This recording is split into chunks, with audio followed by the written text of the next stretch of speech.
Chapter 14. Asha, king of Oas, the city of the sun, king of the sun, ruler over the whole corporeal world, owner and possessor of all mortals, men, women, and children, commander of all flesh, descended from the sun gods thousands of years, and whose forefathers were the fathers of all living creatures, highest of men, and by whose good grace the inhabitants of the earth are permitted to live, and whose decrees are the standard of all things, maker of justice and maker of truth, and whom none dare question,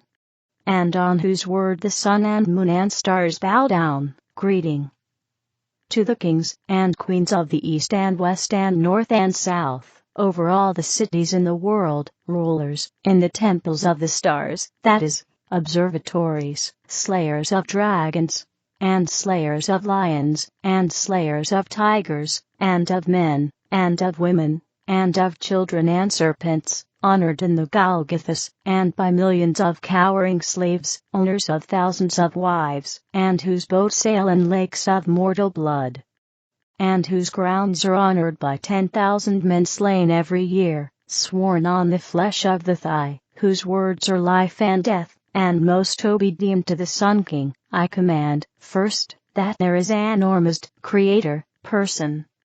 whose soul is in all the world, and in all things in the firmament above, who is Father, who is the light of light, creator of darkness and men, who is forever the going forth, who is cause of causes, larger than all things seen and unseen, the power of all power.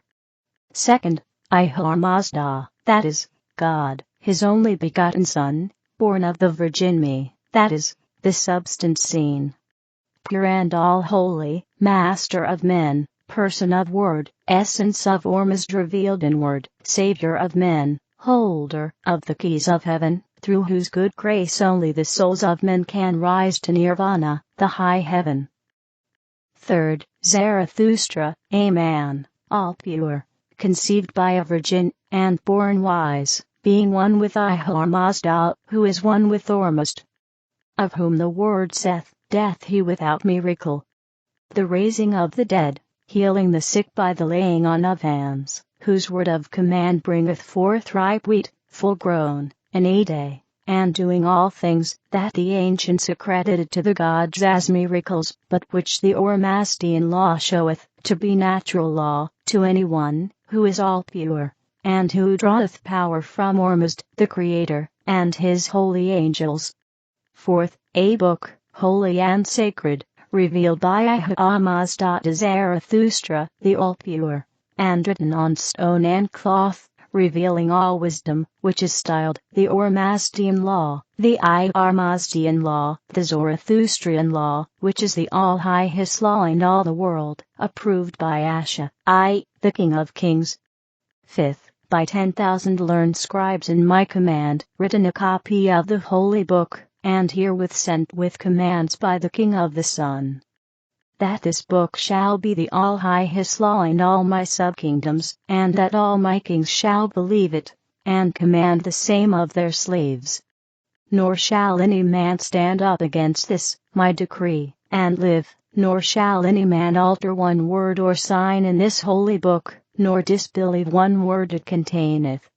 And my kings and sub-kings, and my queens and sub-queens, shall obey all the commandments, even as I obey them, nor shall any man, or woman, or child, question these things, as to whether they be the all-highest, or whether there be error in whatsoever cometh from my hand, for by my decree they are made all truth. For I was raised up to the high estate by Ormuzd, for this purpose, and not one in the whole world hath power, like unto me. And they, to whom these holy words come, shall make oath on a serpent, and a sword to obey these, my commandments, now, and forever. Thus did Asha send officers to carry the books he had made to the kings and queens, in the east and west and north and south, and they that he sent were men of great learning,